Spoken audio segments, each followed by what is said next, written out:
Hello and welcome back to the Eternal Dawn. I am your captain, and today is a glorious day because just like when Roger met up with Whitebeard, we have another captain on stream today. The captain of the Drop Squad Pirates. That is the first to be introduced on stream today, Mr. JAKOBY DJ. How we doing today, What's brother? up, guys? What's up? I'm so happy to be back, man. I've missed you guys. I know, it's been a while now, yeah. Not since I think you first caught up with Egghead.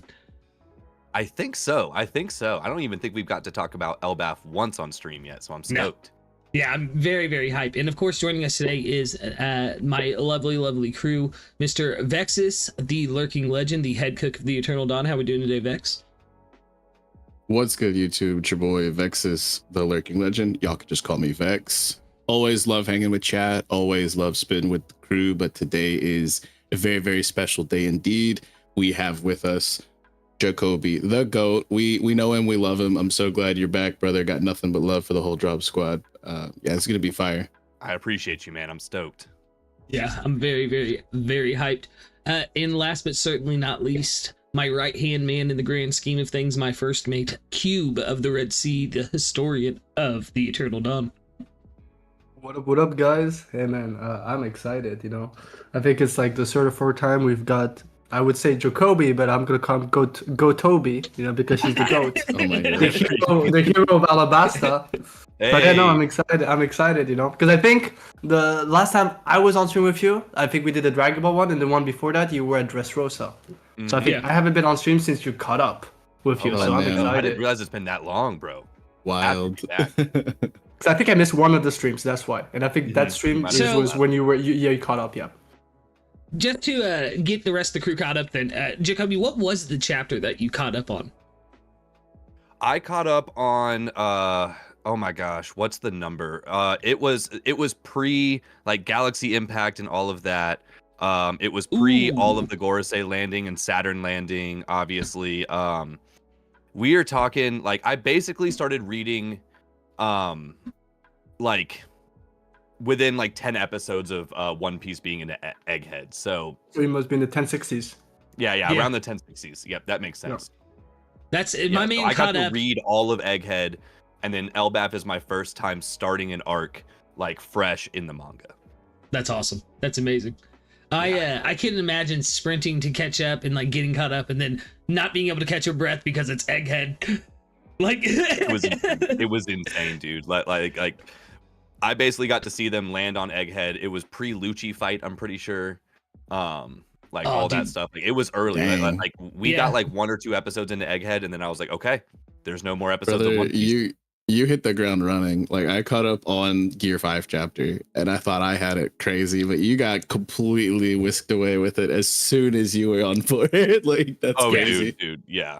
The moment I started reading the manga, because my goal with all of this when I first started was I saw these theory crafting channels and I saw these people talking about all this. And I'm like, man, there's so much deep lore in this. I can't wait to be able to have those conversations with people. So the moment I hit manga, I was like, okay, I'm catching up and I'm joining this conversation. I'm ready to talk about this stuff. I know. I can remember commenting on your earliest TikTok videos and stuff, being I can't wait till you're caught up, dude. And we get the theory craft and all this and all. It's crazy to see just how far you've come, man. It's awesome.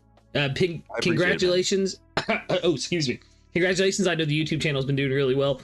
Audience, if you are not subscribed to JAKOBY DJ, make sure you click the link in the comments and subscribe to him. My man's almost to 500 right now. Well over 10K on TikTok. Big rounds of applause and ups for my man. Yeah, that's crazy. Like Vex said, I caught up literally in the panel that said to be continued for me was Straw Hat Luffy, Victor, the battle against Kaido or whatever it is. So I caught up right when Kaido got defeated. So it was oh yeah, right until right until the celebration parts of Wano and everything. And oh yeah, nice to see some of JAKOBY's community already flooding in the chat. But yeah, it was crazy to see Shanks roll up to Elbaf, and I remember when Green Bull showed up and he's I haven't eaten in a year, and then we went on hiatus for 2 weeks and everybody was brutal. What does he have? What kind of what kind of fruit does he have and everything? It was crazy, man.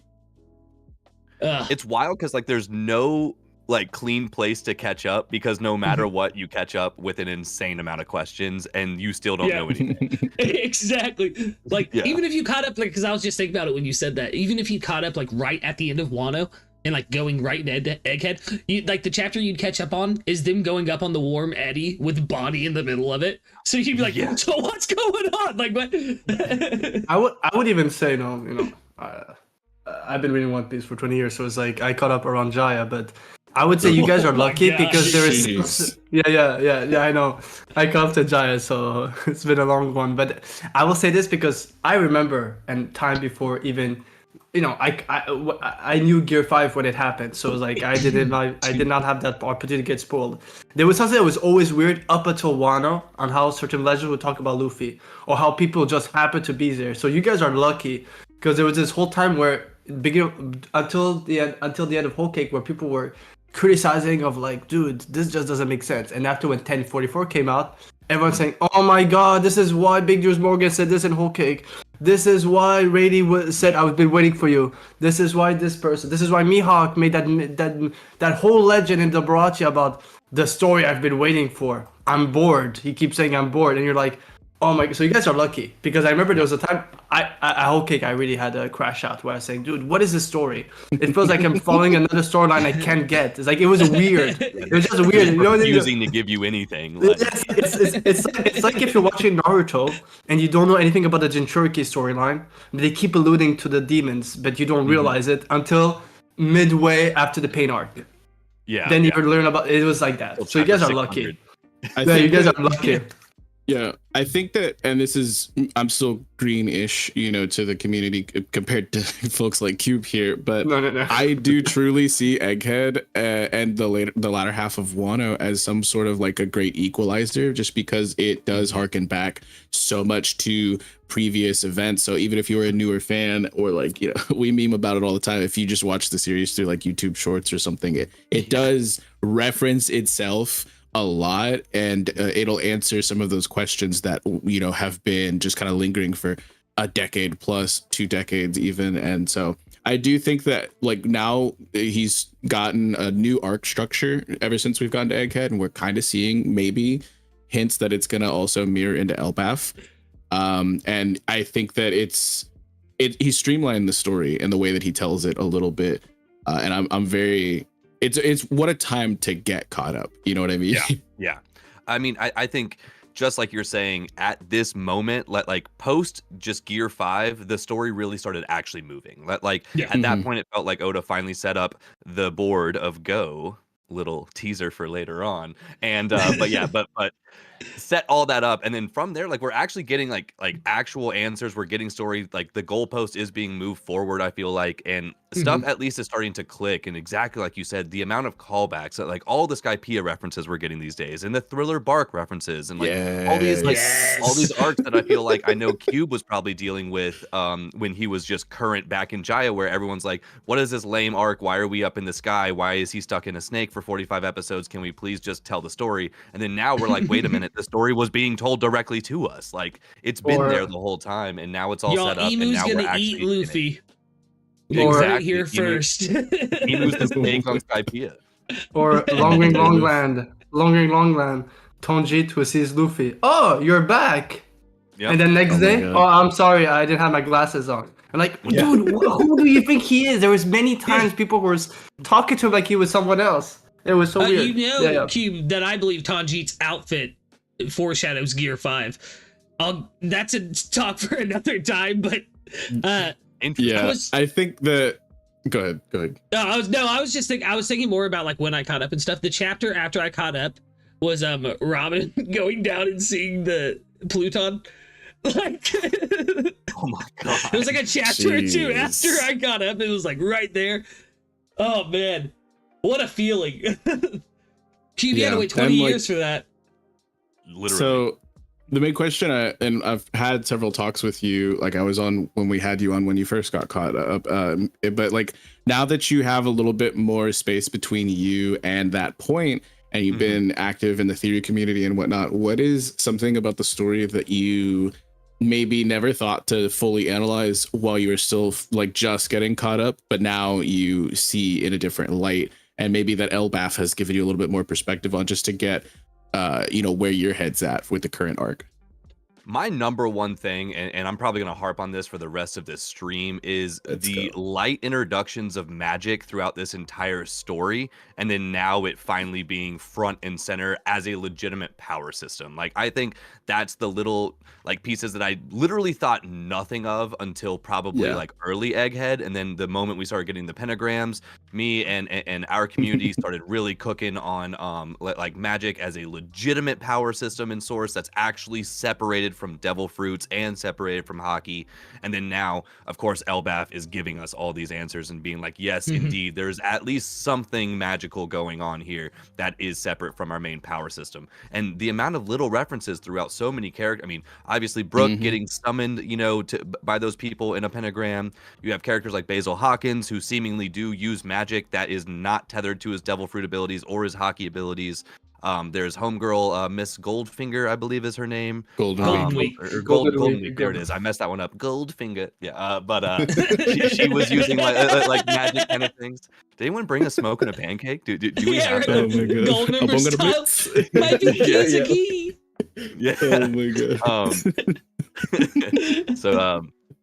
But yeah, just little things like that. I think the coolest thing that I've caught on to now, kind of going back through the story and just being able to have open conversations with the entire One Piece community, is that magic's been a thing this whole time, and now it actually matters. And I think that's I've been listening to Kube talk about Django and Mrs. Golden Week for 3 years now, and I thought I was like, hey, I hear you, and I was just kind of nodding my head for a bit there. It feels like a nothing burger piece of information early on. No, yeah, but Cube, you deserve all of the flowers of the world. Praise. With like what we're For me, so like this, I could explain why when around the time Vex, caught up, and that's when we started hanging out together, and I was talking about it, is because I came to that realization where everything was happening in the story, and then I realized that's what was weird is you get the Kinemon, the Odin flashback, where you find out Kinemon had no education 20 years ago, and apparently he was taught everything by Toki, someone who was from 800 in the past, but never talked about her eating a fruit, but having the power of the Toki no Mi. And Kinemon referred to all those powers as curses, magic. Never used the term. And then I said, Jutsu. Maybe he was educated by someone who was from a time where those were called something else. That's what I started thinking. Like, it has to be. We must be going to that storyline soon. It was just weird. Yeah. I have to shout out something I just remembered while you guys were talking. I'm not gonna lie, is former member of the crew, Fritz the Ditz. He had a theory he was crafting before he left the crew about magic circles, and then the east, the north, the west, the south, and like how that's used in Wiccan and pagan rituals and stuff like that, and how the world map shows it with the 5 elements being fire, water, spirit, earth, and wind, or whatever. And I just remembered that. So the fact that people were cooking on things like that does show how prevalent magic really is in the story of One Piece. And I think that the symbology of that is going to come into play with the world map and why it's 5 circles connected the way they are. I really, really do. I think Oda has a really... I think Oda... I'll never let it go away. I will never let it go away. As much as I love Frankie, probably for Nakama. But no, I think Oda has a really golden opportunity here, and it's kind of a slippery slope, but I really do hope that he plays into, because we got the quote whenever the Saint Brice fell, that anything man can imagine is possible. And that's something that a lot of people have been bringing up lately when talking about what's currently going on. And just ever since Gear 5, when we were introduced with the whole imagination power, Luffy pulling a baseball bat and paint and goggles and stuff out of his hair and stuff. So it's like it's more tangible now than ever. And with this magic system introduction and whatnot, I think that it'd be really interesting if somehow this was explainable with Ancient Kingdom technology. But I hope that he tells us that it is in fact technology and not magic, but he doesn't make it make sense. It's just, I hope he leaves it enigmatic and something that we're not supposed to understand. Because I'm honestly a little bit skeptical if we just get a whole nother magic system here when technology has been such a core theme, especially post time skip. Well, I think a fair argument to go along with what you're saying is every bit of culture thinks things are magic until we understand them. Exactly. So I don't think you're wrong by that. I mean, I think we're both right in saying magic is a new power system, or there is no new power system, just technology is new technology is being introduced, and that's going to shake up the world. I think those sentences are the same thing, you know. Yeah, because it's clear that the book is acting as a conduit for IMU'S powers. So we don't know if it's just something that's amplifying, like think Rumble Balls. It could be just something that's amplifying whatever power they have innately from a devil fruit or a curse, like Kinemon would say. It's so it's really the door is wide open for whatever this could be.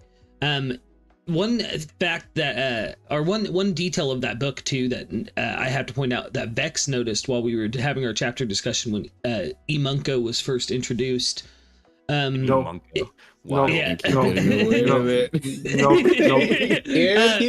that the book had the mark of the abyss on it, which is probably how it got to IMU. It wasn't that she just summoned it or brought it out of like anywhere. It went through the abyss as well, which I find fascinating because that means it's a tangible object that needs to be brought there. It's not something that is just summoned by the powers itself, which brings even more kind of relevance to the fact that it's probably a conduit for the powers themselves. I definitely, with everything we've seen, especially with what Luca is saying about the book and the demanding that the giants then claim to become king, it kind of gives me the vibe of Enma demanding the will of a king. I do like maybe it might go on the whole ghost in the shell. Like everything that could be explained is the shell, but the ghost will always be the same same source. You could call it magic, you could call it hockey, you could call it spirit energy, belief, imagination. But that's what's keeps changing is the medium, which is the shell. But it kind of feels like we're going to that vibe, which I do hope because I don't want a new power system, and then we have to put one whole power system took us 20 years to understand to be put aside. I think if Oda is the man who could pull it off, but I just don't know if I want him to be. He has so much like his ambition is now catching up to him. Like so many of these plot threads, like we're in the home stretch. You know what I mean? So I just don't know if I want more on his plate for him to have to, because like we kind of got a bit of a cluster jumble. I'm using some YouTube friendly language here, but we kind of got a mess at the end of Wano because there were too many plot threads and not all of them got a proper resolution. I feel like I don't hate on Wano. I love Wano, but it's kind of just a general consensus at this point that it could have been done a little bit better. And I think that it's maybe a little bit too ambitious to introduce a whole nother power system here. And I would prefer it if it were just simply technology, but something so advanced that we don't necessarily need to know all of the answers. And like because like that's the thing is, like you were saying, any advanced enough technology will look to be magic to somebody who is unawares. So I think that would be my ideal way of him handling this. But I mean, I'm cool to be wrong. I think Oda can handle it either way. I just think that would probably be the easiest, and I want him to finish the story and enjoy his life. Yeah, for real, man.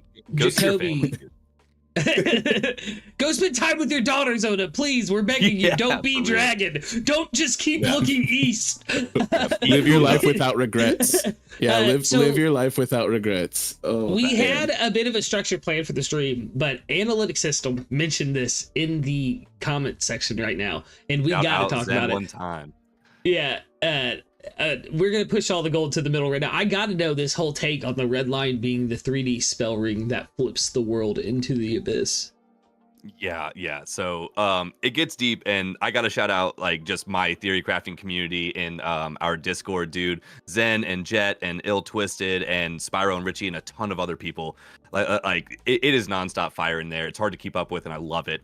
But they were all cooking on. So it kind of goes back to what was introduced in this most recent chapter of the game of Go being played, the black and the white tiles, and of course we can extrapolate that all the way back to like the grand scheme. That like yes, they're directly seemingly playing this game on Elbaf right now, flipping all these giants and turning the tables into more black pieces than white pieces, but taking that all the way back, this could just be a millennia long game of Go that Joy Boy and Emu have been playing, or even Nika and Emu. We may even go before Joy Boy, back to the original source. And it's very, very obvious, simple parallels of just light and dark. the sun god, and then whatever it is that Imu represents. But either way, it's just demonic, devil, abyss, dark kinds of things. So it seems like they've been playing that whole game. So they came up with this theory, though, that the red line was created in the moment of the world flipping. So like the way they just kind of described in the chat.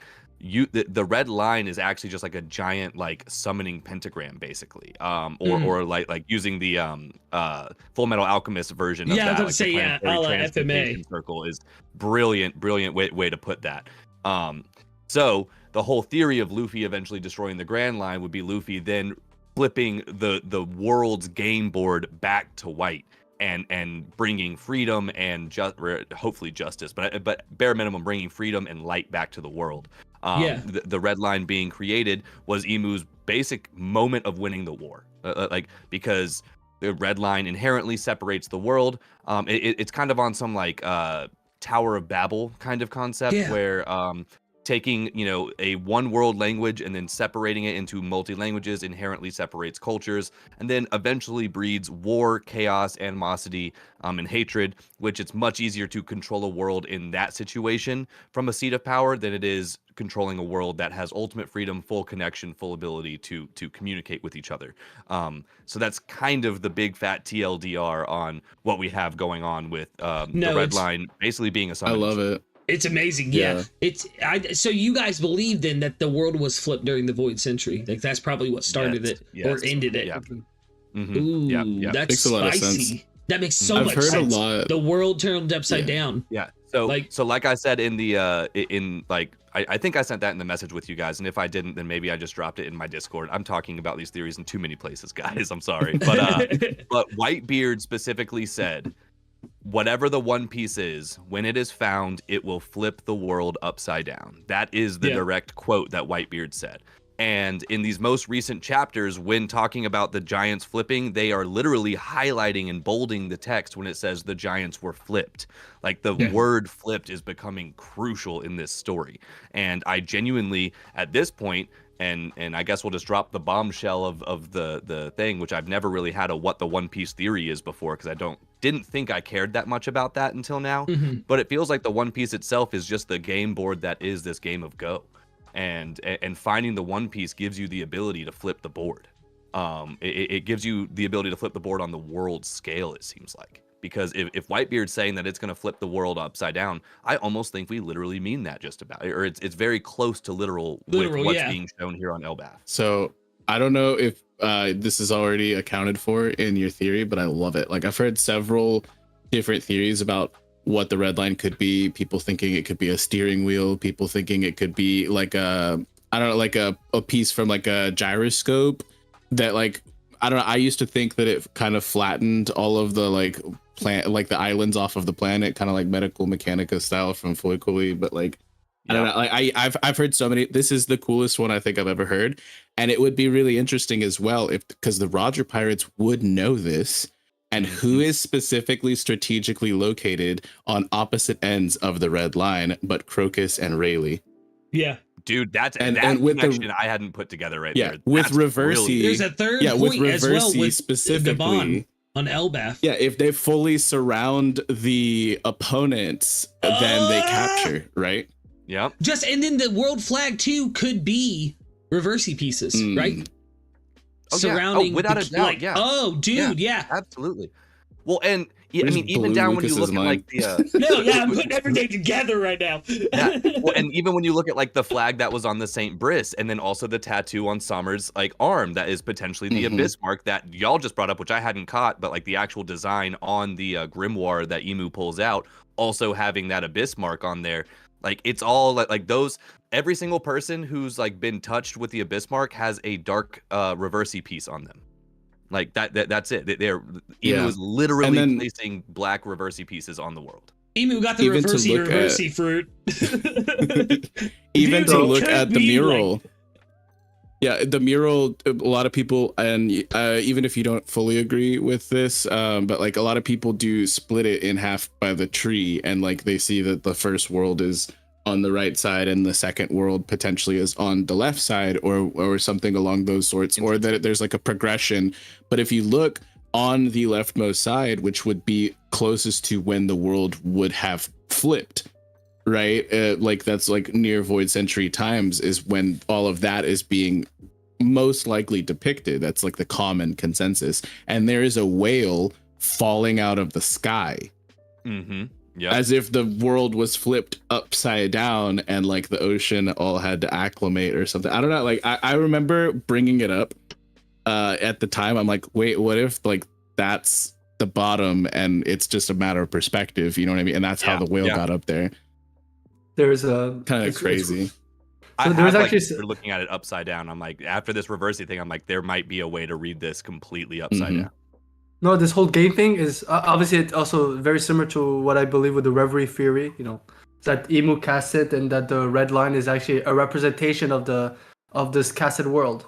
In the Reverie, you would have like the birdcage at Dressrosa, but once everything's undone, that structure would break apart because the evildoer lost all his powers and the ability to, you know, change people's mind. But something that makes me think with the whole game thing, this could explain. I've always said I don't think it's a coincidence that Garling, who is a champion of God Valley, where there's a lot of a big storyline with interns, you know, it has to be YouTube friendly, with interns, and then you have the same storyline in Dressrosa, which is very similar, where you have interns that are under the Colosseum, and who runs the Colosseum for Doflamingo?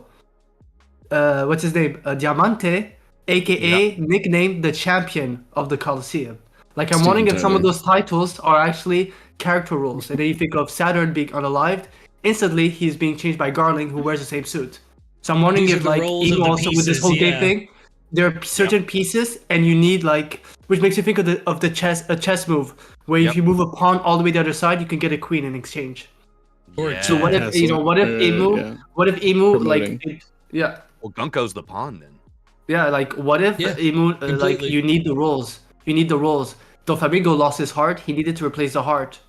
You know, so I'm wondering if like with your theory is that if the roles have basically the people don't have to be the same people, but you need to have the roles, a person with that role in this world. Yes, someone has to be playing that part, or you have to forfeit the game. Like you no longer. No, I fully feel you on that, and just like that, I mean, more like a chess thing. You got the Gorosei as the generals, you have your pawns as the holy knights, and then you potentially have some other like sub category that we don't necessarily know of them slowly adding their influence to the world. God knows, but. Like Cypher Pole, the rest of the Marines, and then like there's, I fully, and even like taking into account like the SSG currently, and before that the Shichibukai, like the warlords were still a facet of the world government, and so like there's several different roles that are each kind of fulfill their own different controlling niche, which I think is really, it's so crazy too, looking back at. Like you were mentioning Doflamingo, who was a big bad for the previous saga before we got into Emperor's stuff. And he had the suit of cards, you know, kind of motif. And then going into Kaido stuff, it's like several different types of tabletop games, but mostly card games and whatnot. And now we are seeing, and even in Wano, when we're dealing with him, there was an active Go board that the Marys were like flipping pieces whenever like Otama changed a whole bunch of them. So like it's so crazy how far back and how obvious it is now that we know. Dude, Hanafuda cards as well with one. Sorry, real quick. Hanafuda cards as well are a game where you flip them over and reveal the face or reverse them. You know what I mean? So he gave us a hint with that. Yeah, and tarot. So he gave us a hint with that with Basil Hawkins, who also, fun fact, only magician in One Piece confirmed is Faust, who's a Basil Hawkins pirate. But also with the Hanafuda stuff, he gave us a hint in an SBS when he told us that warlord that Ace defeated with Hanafuda. Like him drawing that character and giving us that name had to have been significant in some way, and I think it could definitely have played into the aspect of Reversey that we're seeing now. It's wild you guys also brought up the pieces, because when you had mentioned the planetary alchemy stuff from Full Metal Alchemist, it made me think about something I cooked forever ago, which was that the admirals represent terraforming.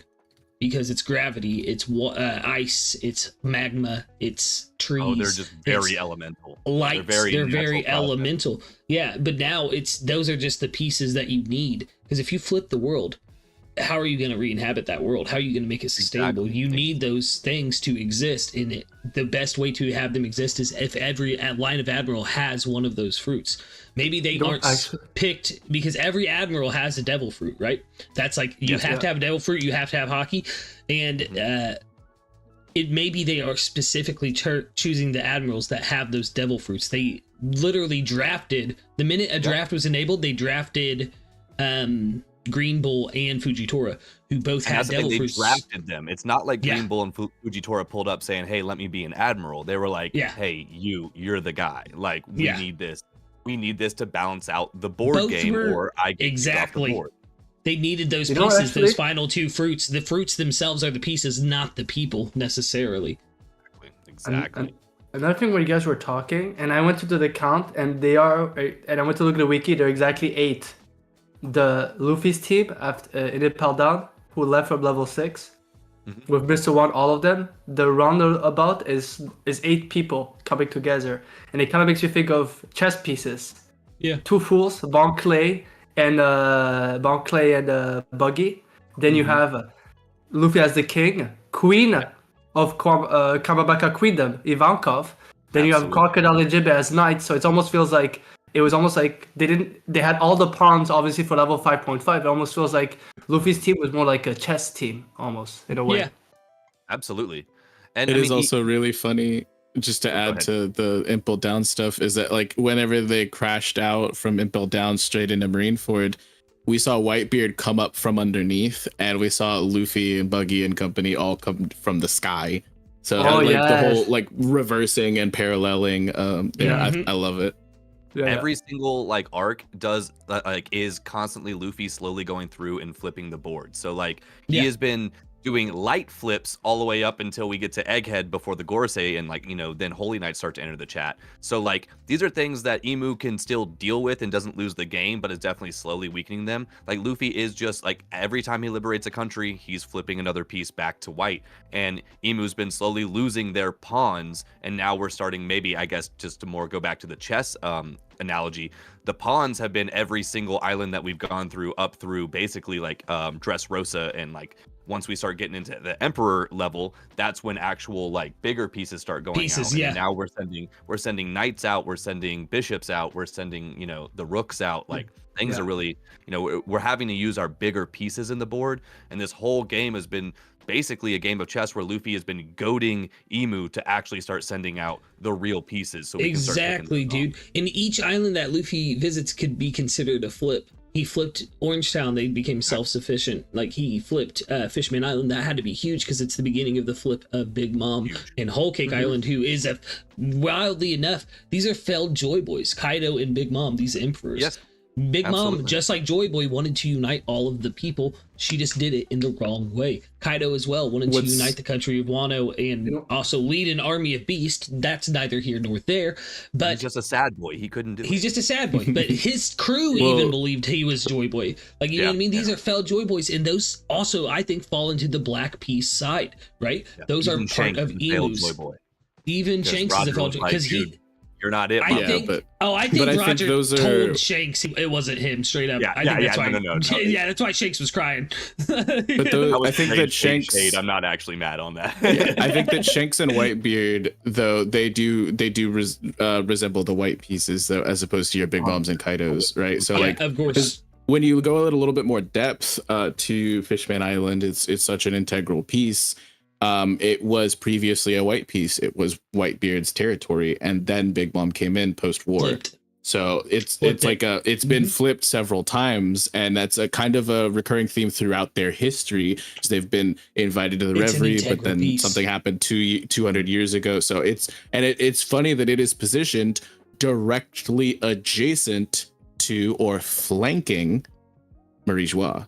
Oh, because they're gonna have to flank. And flanking, we talked about that. Yeah, flanking is an entire part of capturing. Like it's necessary to flank on all sides in order to capture. Yes. So if we have Crocus at the Twin Capes and Rayleigh at Sabaody and Scopper at Elbaf, and then we have somebody down like Whitebeard potentially who was meant to be that guy, maybe down under, and then maybe I don't know, like Herados comes up over top, and we full flank Marijois. The last flank is the man with the burn scar, who is the fishman who was on the Roger Pirates as well. Have you all heard that theory? That's crazy. That's good though. So I'm gonna reach a little bit, and this theory comes from like a lot of people on TikTok. So before someone screams at me that I didn't make this theory up, oh my god, I heard it on the internet just like everybody else. And I'm probably about to butcher this dude's theory now. But like. So at the end of the day, all we know about the man with the burn scar is he probably is riding like the Flying Dutchman, a fully black ship, and he creates whirlpools, and he's been affecting stuff ever like all the way from jump. Like even Luffy in the barrel was caught in a whirlpool, and we could almost make the jump that like he was kind of affecting Luffy's path to help him go on too. It would make sense in your theory of having like a Roger pirate basically holding down every corner of the planet. He would be holding down like potentially the area like that we're missing in this theory, and he could just be kind of like moving through that with his ship and kind of helping control those tides as well. I don't have the full description on to why Sunbell, the fishman on the Roger Pirates, would be the man inherently with the burn scar, except for the fact that he's a fishman and it just gives him more ability to be like. You got sun in the name, like if there's somebody who could bring the dawn. Yeah, I think that's crazy, and like I would love. Yeah, I would absolutely love for the Roger Pirates to, like, we need some sort of credence to why they were early, some sort of explanation as to people want to slander my boy Rayleigh. That's my top one. I love Rayleigh with all of my heart. He's my favorite character in all of One Piece. And people are like, well, he's just being a bum. He's just being inactive. And I'm like, let him cook.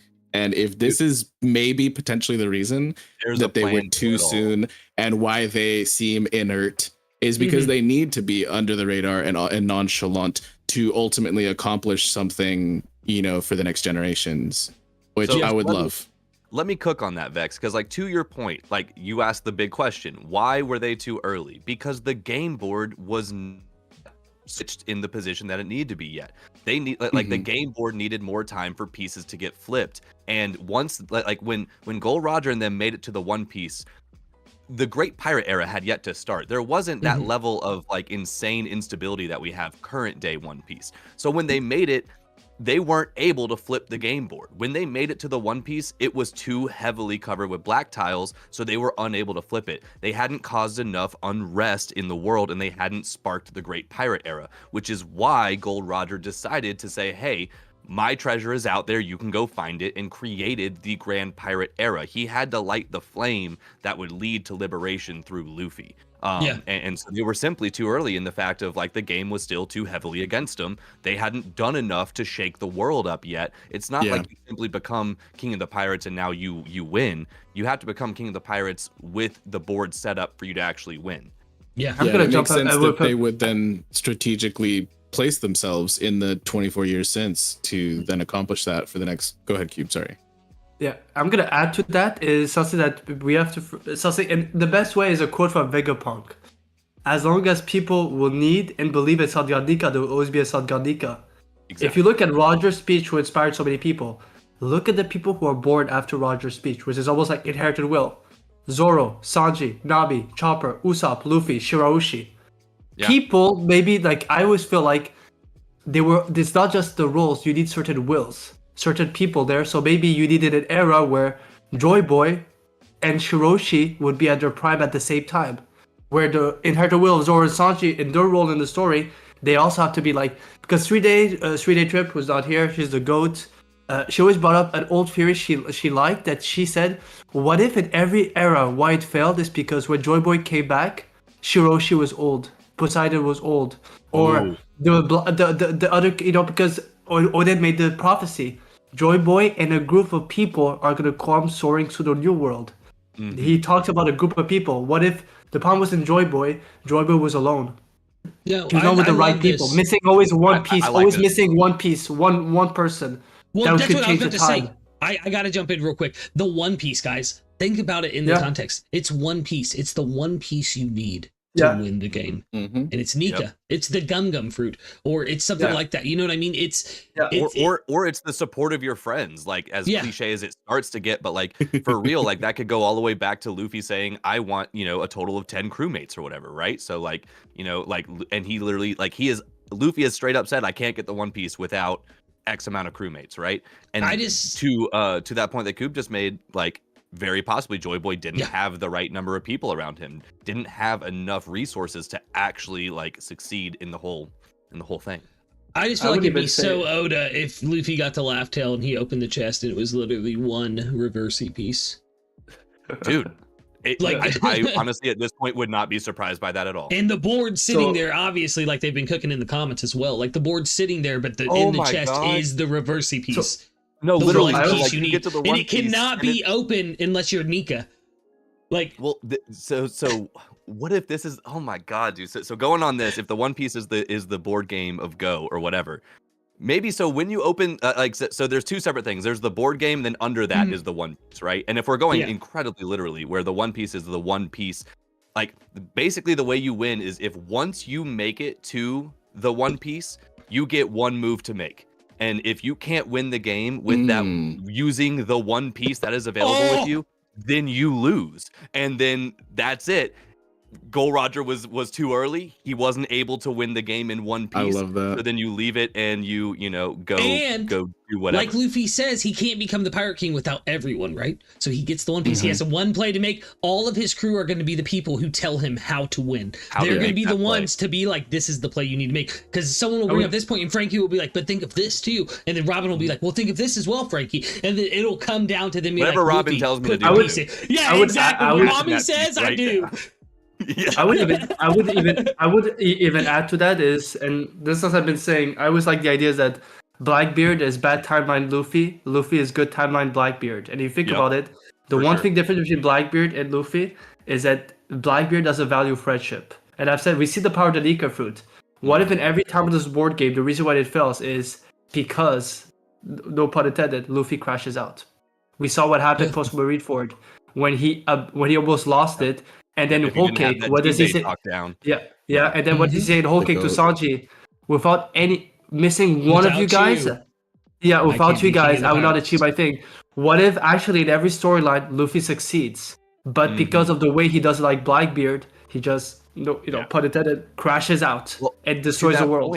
We've had all these moments, so like the Ace dying moment, or actually the Usopp leaving the crew moment, and then Zoro kind of bringing him justice. That's a first moment where in any other timeline, Luffy could have made the wrong choice right there, and then the story's effed from that point on. And then we move up to the Ace moment, and then he was about to crash, or he was actively crashing out, and then Jinbei's like, "Bro, you got to think about what you still have, man. You still got stuff to do. Lock in, exactly." And then Whole Cake Island with the Sanji moment, Luffy at this point has now fully realized this. So that's the growth between pre-time skip, post-time skip, where he is full-blown, fully aware that, hey, these are the people I need. This is what I need to do to make this happen. Because we already had Jinbei locked in at that point, more or less. Like Jinbei was going to be a thing. And I'm completely of the opinion that Luffy has his full crew right now. We're not getting any new official crewmates. Vivi's going to come back, but that'll be it.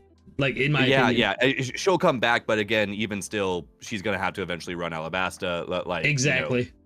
Like I think this is our crew. I really genuinely think this is our core crew. Everything else is fleet member. Go ahead, Vex. Because I'm gonna change something I was thinking about while we were talking about like flipping the pieces and whatnot.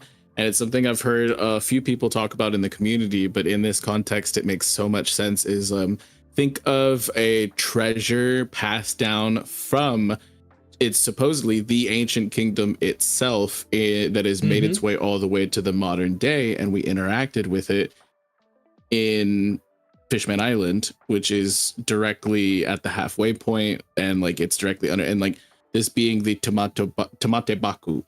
And what did it do? But it literally like turned the pieces white. Like metaphoric or almost literally, and so if that was like a prototype or like or like someone trying to reverse engineer like a failed replication of what the actual treasure on Laugh Tale is going to be, I think that would be like really interesting if Oda put it there. Symbolically, it is the halfway point of the journey, right? Where like that's I think that it's is the actually one piece crazy. that can turn everything to white. Yeah. Dude, also Will said in the chat, and I just thought about this. He jokingly said Luffy would just paint all the pieces white. But how many cover stories have we seen, though, of Luffy just painting things? Multiple of him just painting things. And then there was the emphasis on IMU'S brush as well, painting the big X on the Lucia. I could totally see Luffy being like, why don't we just paint them all white? Just like no, for real. Like, oh, there's too many of the other pieces on there. Why don't we just cover it real quick? I could see him doing that like in a heartbeat. Oh yeah. Also, does that mean my least favorite character in One Piece, Bellamy, is actually going to matter because we're going to need him I to love Bellamy, and I hate that you Don't hate do it, this. dude. Don't do this. I'm sorry. This. I had to drop the bomb real quick. It's been a long time, guys. It's been a long time. Yeah, he had to slander Bellamy. Next, he's going to go for Usopp had to do again. it once. Had to do it once. If you think about it, you know, and the board game, board piece with Imu, right? This whole thing is a game, right? What if it's better than that? What if Luffy doesn't represent another player, but in a way, for Imu's eyes, he's the cheater? Because think of the nature of Luffy's powers. Because it's not for me. It's someone put it on Reddit, and people have been talking about it. Is that since there's a whole game thing, is what if Luffy's the only one who's like the Joker? Oh, 100%. You know, in the card piece Joker, like he's actually the trump card. Yeah, we've talked about that a little bit in the theory crafting chat, expanding on this theory of like the way Luffy plays the game is by breaking the game. Like that's what he does. Exactly. Like Luffy's powers inherently are to change physics. Like he changes the rules of or the argument is that Luffy changes the rules of the game. It so we could call it cheating, but the way Luffy's powers work is him just when he clashes with Imu can no longer play by the rules that Imu knows to play by. Exactly. Luffy can just straight up change the game rules. So Luffy could even be like, "Oh, it's a blackboard? No." Or then I win. And they're like, "No, you're supposed to be the white player." Nope, I'm the black player now. So then we win. Yeah, exactly. Flip. That's kind of the way it'll go. Well, I think too, like, one, I'm not gonna lie, guys, I've had goosebumps most of the time we've been talking about this, and I feel like the Eternal Dawn and the Drop Squad Pirates just solved the One Piece. But like, this video could go down in history. I don't know. Yeah, right? I don't know. But I have to say, like, I think we saw it too with Bonnie, right? She got flipped. She got turned to the white. Yes, 100%. And I think that Oda's telling us that is exactly how it's kind of going to go down. Not that Luffy will make everyone Nika, but everyone accepting Nika into their heart, accepting the light. Nika Jin cloaks on everybody. Exactly. Oh my God! Stop. I think that it's also really interesting that we have kind of the representation of like there's a common theory that before we got what we got now, Imu had some sort of like ink power or something. Which I wasn't fully behind, but it does pair well enough with Luffy as the eraser, like rubber. He removes the color from like a sheet of paper can be changed from black to white. So there's like interesting, and it's a parallel and an inversion of color. Well, in physical media, but not in light spectrum, like non-tangible, like. So because then you have, and this is what I was saying, is like it's a parallel as well as an inversion when it comes to Imu, because the black would represent the void, which is like when you have no light, you have darkness, whereas in physical media, white represents the void. And so it's kind of like I've been playing around with like, what if Imu and Luffy have the same dream? They're just going about it in different methods, executing things differently. Joy Boy, another one. Yeah. That's crazy, man. I think it's the right dream for the wrong reasons kind of thing. I think that's where it ends up. Like Luffy's got it right because it's all for everyone. It's just pure freedom. Simple as that. Like as long as you're not hurting other people, be free. Go do your own thing. And Imu's like, Imu wants their own freedom. Like I want, it's like the Blackbeard Luffy parallel. Like I want this for me as opposed to I want this for everyone. But they still want the same thing. We mentioned it with Big Mom and Kaido as well. It's they have the right dream. They're just going about it the wrong way completely. And that could have been foreshadowing for how Imu will play into the bigger picture. Sorry, Keith, you've been trying to say something, brother. Yeah, it is nothing, and I had to reread the chapter 1150, Domi Reversi chapter, because we were talking about if Luffy is like the loophole of everything, right? What if it's not just about the power? Luffy has the mind to think outside the box. So best example is I'm reading what Imu said. You shall take his head of Ja Rule and raise it up high, then proclaim the people to that you are the king of Elbaf. Here the plot twist is, right? Because what if it's how it's phrased? And Luffy being the sun god Joy Boy, this crazy game player, what he just does is awakening, stretches Ja Rule's head up in the sky, and then Broggy just saying, I'm the new king of Elbaf, without actually killing him, unaliving him. What happens? Loophole. The condition is met, so, you know, Brog doesn't fit, you know, like, what if it's stuff like that? It's not just the power itself. So he still plays the game by the rules, but because Luffy can do ridiculous things, he can kind of break the rules. He's got hacks, but he's still playing the game and achieving the contracts. I spoke with you a little bit about this on the comments of one of my videos, and me and the crew have all been cooking on it. It's the prospect of if the stipulations of the contract are not met precisely, then the contract does not take effect to the extent that it should be, right? Mm-hmm. Yep. Like if he can't kill Harold, then that breaks the contract. If he can't proclaim he's the king of Elbaf, him and Dory, then it breaks the contract.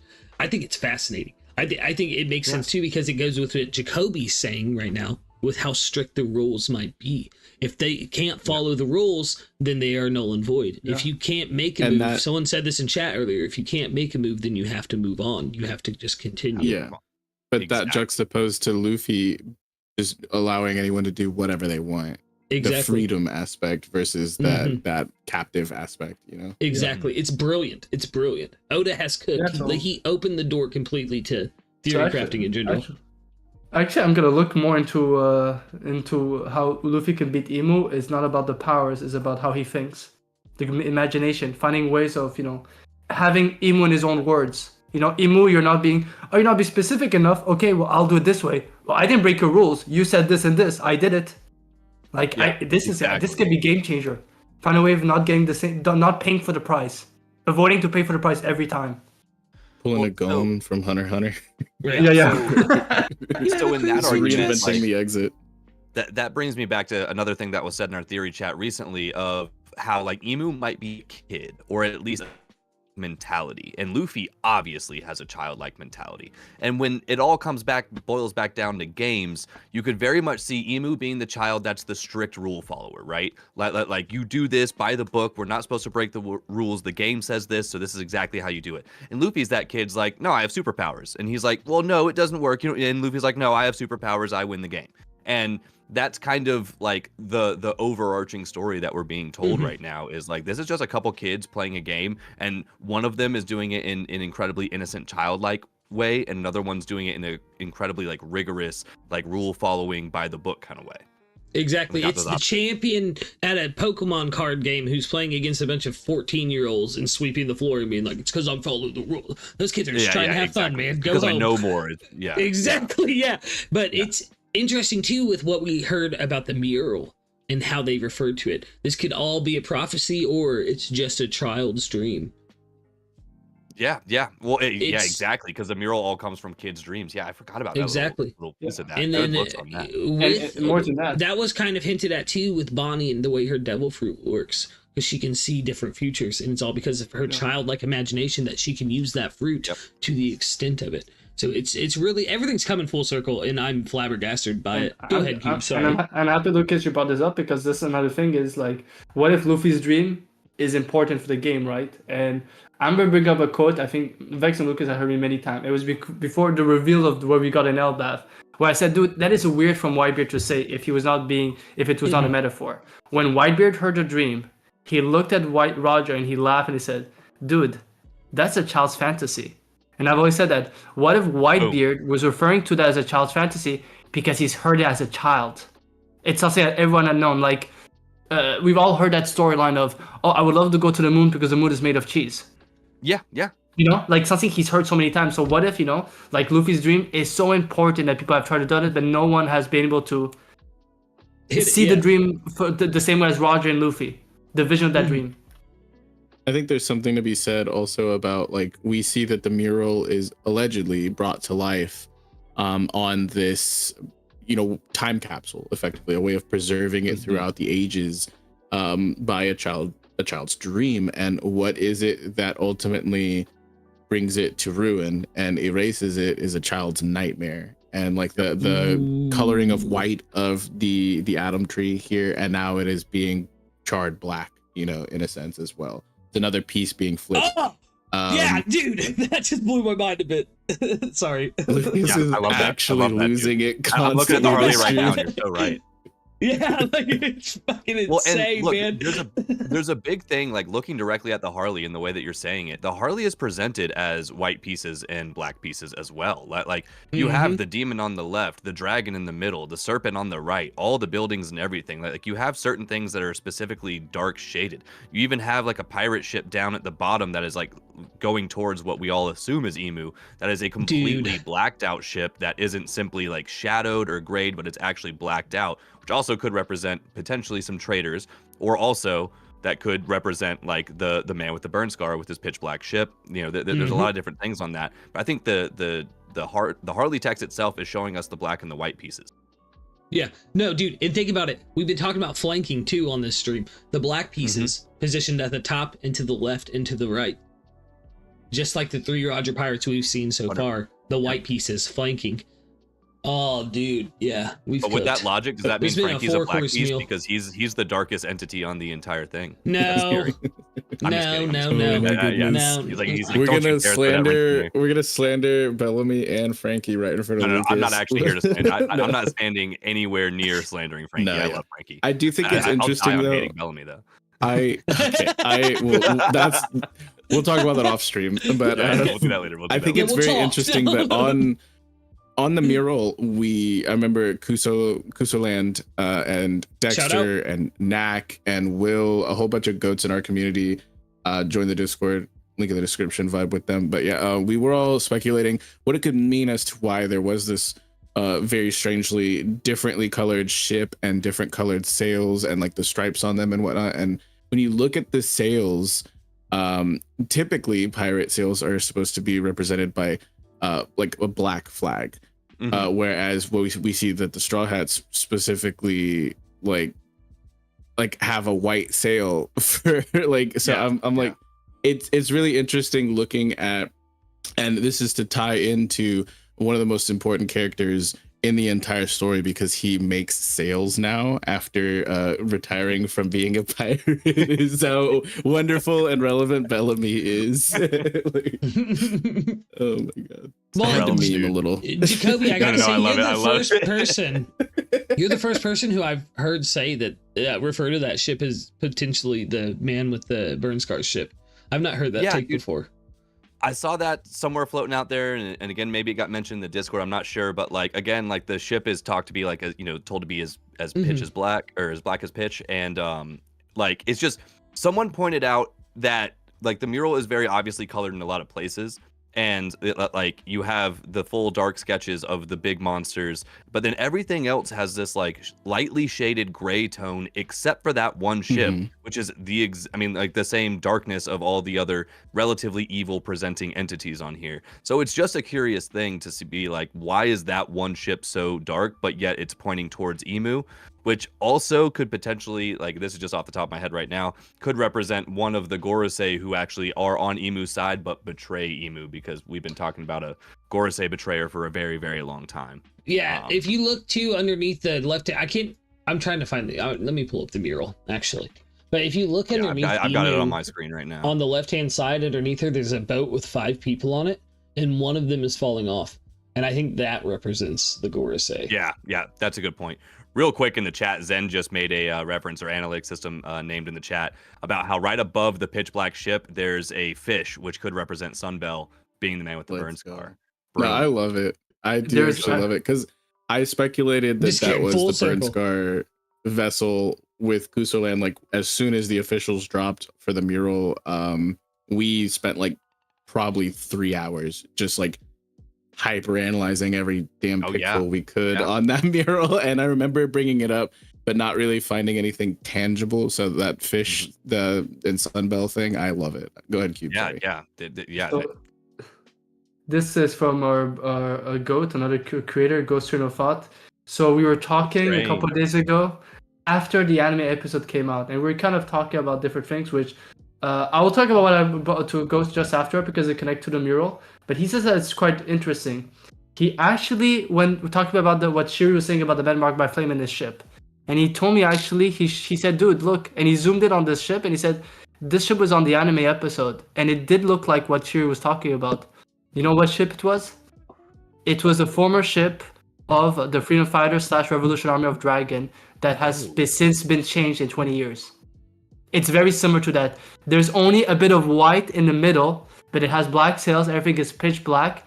And he talked about how Dragon, whenever Dragon moves, a bit like Pocahontas, there are weird weather phenomena. Yeah. So that's what he caught, but it's not the same ship as he has today. It's not the same as when he saved Sabo. Mm-hmm. It's something. So he might have, and maybe he might have had that ship over 20 years ago. And his thing is maybe Dragon, because Luffy's father, he gave the ship to Magmar by flames. Or he's using it now. I can absolutely see that. I can absolutely see that. So there was something in the episode, because you guys talk about the mural, and I think it could be an interesting discussion. The way Ginny talked about the lower world, and me and Kuso been talking last night about it, and we were wondering what if the three world is not just like events in history? What if it's like in our real life when you live from the western side of the world and you go to more the Middle East? What do some people say? I'm going to the third world countries. What if back then the world was separated as a first world? So it could be like throughout, like if it's cyclical, he was saying, if it's cyclical, what if in every era there's something that he considers 3 different worlds, and those events just happen in different ways? But we were talking about like, what if the 3 worlds is more just an era or a situation? It's like a location. Yeah, so Marishwa would be the heaven. Yeah, Marishwa would be the heaven realm. The middle ground. What is it called? The second realm. Sun world. In the Elbaf, it's the sun. Yeah, and then the underworld, and then you think of underworld. Which would be Ginny said Island. Yeah, and then Ginny said no, but even think about it. Ginny said I went back to the lower world, and then you have the comment of the underworld, the world of the dead. What if for Imu, if Imu, messed up this world, what if in Imu's world, the underworld doesn't start in Fishman Island, but starts in the Blue Sea? Ooh, could very, be. very well. It's because it's a world that Imu envisioned, so it doesn't need to be accurate. It's just like if Imu if the world has flipped, if the world has flipped, hell's atop the Grand Line. Yeah, exactly. Sabo literally mentioned like who would have imagined hell. Yeah. Like, hell is actually at the top of the world. There's the real proof that the world has flipped right there. Like, and there's actually a parallel. There's a parallel with Homing, Doflamingo's father, and with Ganfall and Skypiea. Homing says, "I want to go back to the lower realm," and Ganfall says, "I was kicked out of the upper yard." And people forget that he referred to his throne where he lived as a god, the upper yard. So what if like all those things they're not just era moments, but they're also how the world was organized by Imu. Well, no, I've talked for a long time about how Skypiea doesn't just tell us about the ending of the story, but it's also a reflection of the Void Century. It would make sense that Nika may have been this figure, this king that set up and then left the upper yard and became a pirate, or became whatever. Yeah. There's a lot to look at there, and I think Skypiea, like, it's one of those arcs that you have to go back to every time we get new information. Every single time we get new information, you got to go back and revisit Skypiea. Every week Oda drops a chapter, you should reread Skypiea. Exactly. Then reread Long Ring, Long Land, and Thriller Bark, because those are also going to tell you what you need to know. Absolute facts. Absolute facts.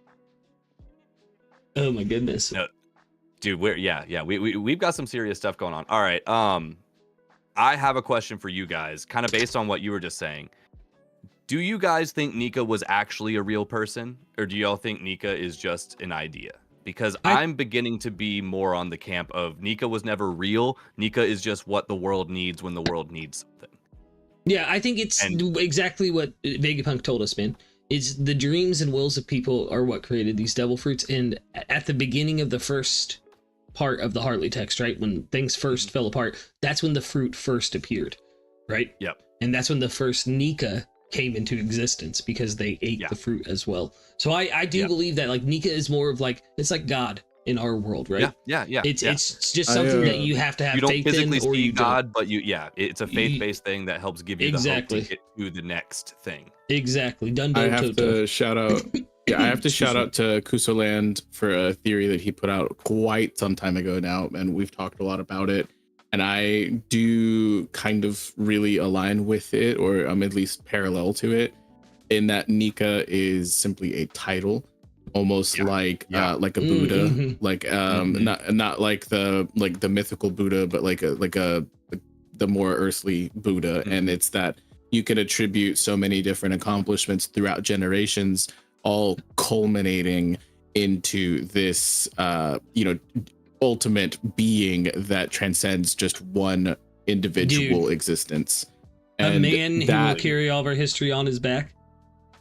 Yeah, and so the thing is when there could be several different tellings of history, and I'm seeing analytics system in the chat talking about like, what if it's kind of similar to what you're saying here, is that like, what if because we hear old man Hyogoro talking about a wisdom or a knowledge king and like the fire god, and then we hear like of several other gods from Skypian lore, and if they were all one and the same, that maybe just had several different titles, but Nika is ultimately the title that has been preserved maybe the longest. So I don't know. I don't know if it was an individual person, but I do believe that the actions attributed were performed by actual people, and that the Nika mythology was spawned from a generational effort.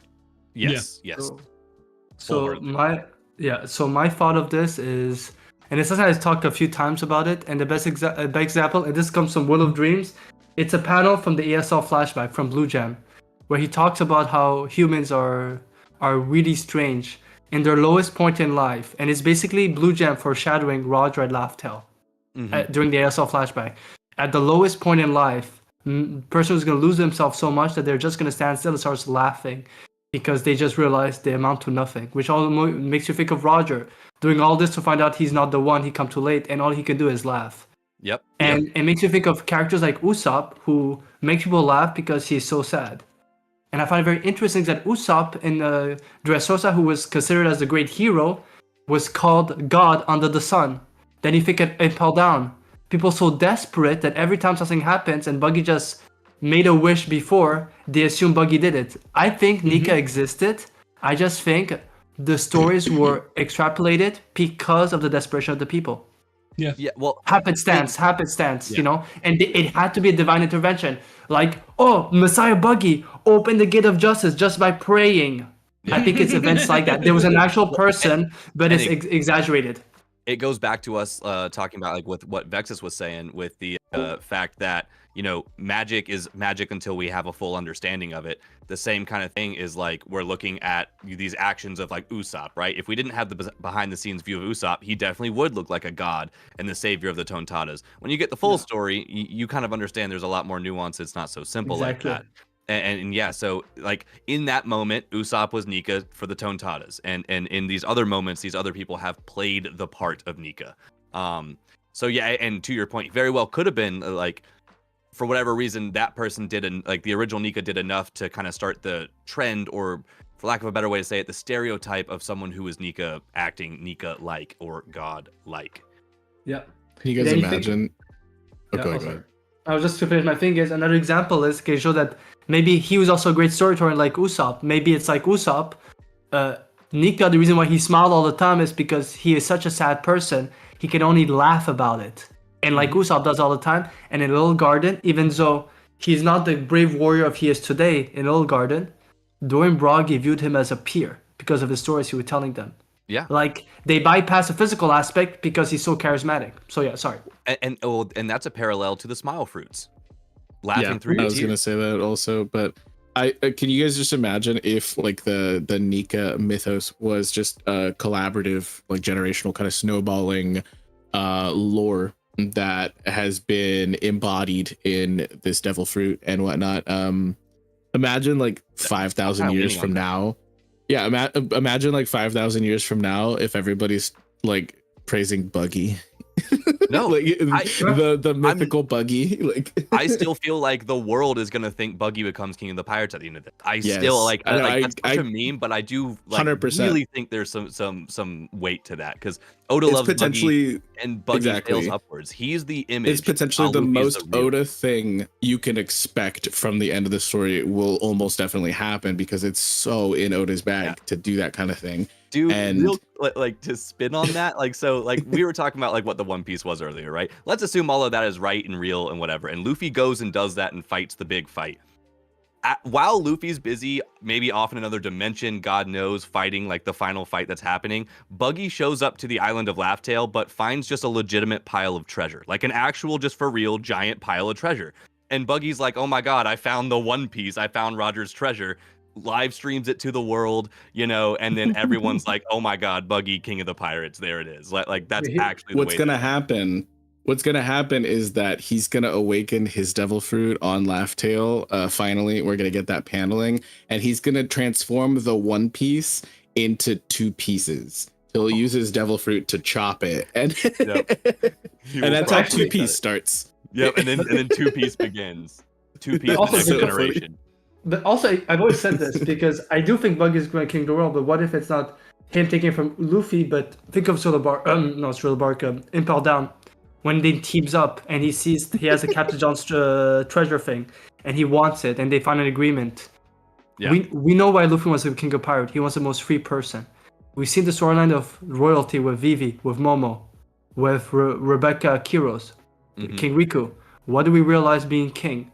Their responsibilities. That's why I think that when they're going to come to the crossroads... Luffy definitely does not want responsibility. Exactly. What if Luffy delegates, gives it to Buggy, but he gets the actual role of the true power of what it is a king to be that free, but all the responsibility goes to Buggy, and, you know, again, you know, some stuff have to change because Luffy still has that issue of Buggy as a person, because, you know, he still has issues of him. But I could see something like that where Luffy actually doesn't get taken away from him. He says, you know what, Buggy? This is boring. You want it?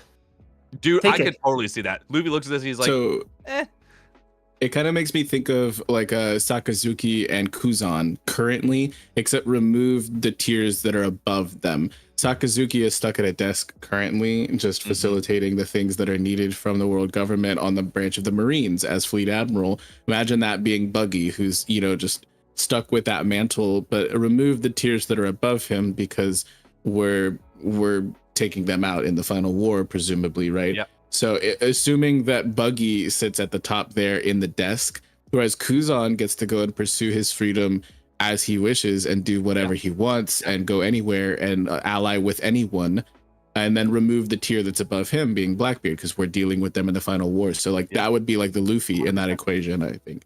I could see a panel of Buggy just stuck at a desk poring over a ton of documents the way Naruto is portrayed in Boruto.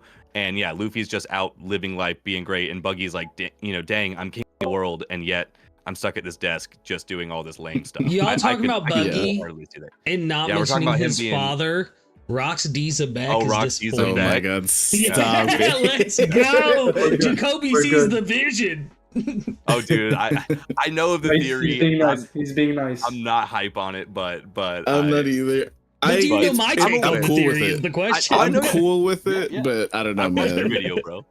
Yeah, let's go. Guys, I have to hit the banyo real quick. Give me just 2 seconds. I will be right back. I am sorry. You're good. You're good. Like and subscribe, party people. But yeah, this has been so fun. We haven't even really gotten to what I think is going to be this was so exciting, but I feel like there's so much more gas to come whenever JAKOBY returns, because we had a whole different topic planned for this stream, didn't we? Yeah. We can switch to musical stuff if you guys. We can switch to musical stuff if you want. I was trying to find a way to switch to musical stuff, but I got sidetracked by you guys spitting, so I had to. No, we've been absolutely cooking, and I've been loving all of the heat in the chat, loving the passion coming from JAKOBY, and like Lucas has literally had his mind blown like 4 times. Yeah, I feel like we solved it. I feel like we figured it out this stream. I'm not gonna lie, like this has been insane. But yeah, we appreciate you all being here. Yeah, appreciate everybody here. All y'all, make sure you join the Discord. We would love to have you in our theory crafting community as well. You guys brought some heat today, some absolute heat, and we'd love to see it. It's and then for our homies, make sure you join. Join JAKOBY's. I hit the wrong link. Hold on, I'm dumb. You dropped the wrong link. I did. I'm no longer the linking legend. Strip my title from me, but yeah, make sure you hit JAKOBY's Discord up as well, because They be cooking in there like a lot, if you can't tell.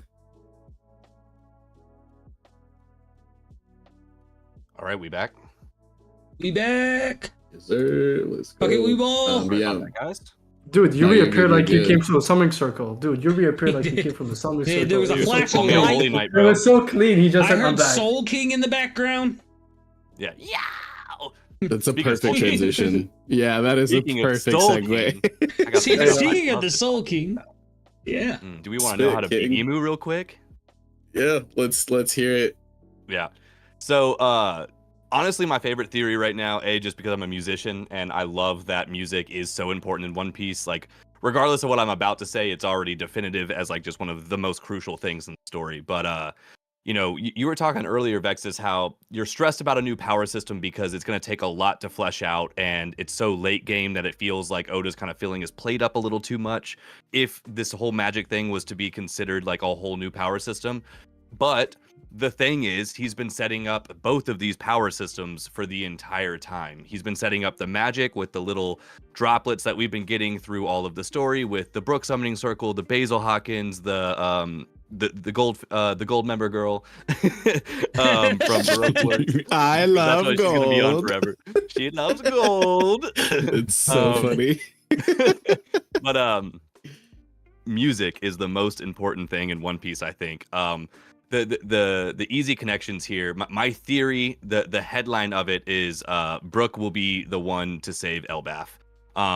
Or at least Brook will be the one to stop Emu on Elbaf. Obviously, in like 2 chapters ago, right before Emu took Gunko over, Colin was screaming, you know, "Daddy!" Like for Scopper, who just took 3 arrows to the knee, and like that moment made her be like, "Wait a minute, we got that little memory with like 2 silhouettes. We love how Oda loves a good silhouette, but I'm gonna trust them this time." Obviously, one looking like Brook and one looking like I've been Wild. hurt. I've been hurt before. Yeah. We've been hurt. We've been hurt before, dude. And don't get me wrong, I can't die on that hill, but either way, assuming that is Brook and he is some kind of father figure, at least to Gunko, he has that direct connection to her. She dashed towards him immediately and was like, "Brook?" ? And then boom, Emu takes over, and then everything else like gets pushed to the side. I genuinely do believe that Brook is also actively making the connection that Gunko looks familiar. He's made that statement in one of these speech bubbles of like, "Have I met you or have I seen you somewhere before?" I don't have the exact quote, It but he's couldn't definitely be, is what he alluded to the says. fact that, or yeah, it couldn't be. That's what it is. Good looks there. So with that being said, I genuinely believe we're about to get a Soul King tour stop on Elbaf. Once he actually gets a good look at Gunko, and he's going to be like, "Oh my God, it's you," and he's going to realize somehow that they have that connection. I think he's going to play a song. Best case scenario, he plays Bink Sake, but it could be any just whatever Soul King song there is. And I think that's going to be enough to trigger the actual true Gunko that's been buried beneath all of the brainwashing from Emu and the Holy Knights, and then obviously the direct control of Emu. And that's going to cause the separation, and at least for enough time for us to make a definitive move on Elbaf, it'll separate Emu from Gunko and give Luffy the moment to start doing what he needs to do. Listen, and then just to... Oh, go ahead. No, I was just gonna say with the whole Brook thing, I think if anything, with what we saw in the silhouettes of Brook being Gunko's, like it, to my opinion, I've always likened it to Shaka and Pale with Vivi. You know what I mean? They were there for her mostly. It would be so fitting if the song that he plays is like a lullaby for Gunko that he used to play when she was a child. That would wreck me. That would wreck me. Dude, I have full body chills. Exactly. That There's would the wreck answer I See, need. y'all are Ruby talking about that, and I'm talking in the chat about a Queen cover or something like. He's like zoom in. Zoom in. Oh my No way. I'm a skeleton. It's great. That's a post One Piece game like little side thing that we need to see. Like we need a Soul King X Queen like tour. Yes. But once the world's flipped and everyone's cool with each other. Yeah. I do like that because obviously Vex brought it up. I'm really big into hypnosis in One Piece and possession, and I always tell it's not a coincidence when Kiros became back. It you could say what you want. What Sugar did in a way is a form of hypnosis, and possession in a different way. She turned someone to become something else. The moment Kiros returned, his old song came out. A song it just started coming out, and I wouldn't be shocked that. And in One Piece, hypnosis isn't like something supernatural, stuff like that. It works on the five senses. Mm-hmm. And if you think about it, so that's why I feel like music affected the sound. It wouldn't shock me that we think of another way. I think of another form with the music with Soul King. I think it's Sanji, because Big Mom loses all of her will, Don Krieg loses all his will, but then the sense of taste, they get a good food, and then suddenly their will comes back. So I do like you're talking about a Soul King, because I think hypnosis in One Piece is specifically affected by the five senses, and only something that could affect the five senses could bring you back. Yeah, no, absolutely. Like music.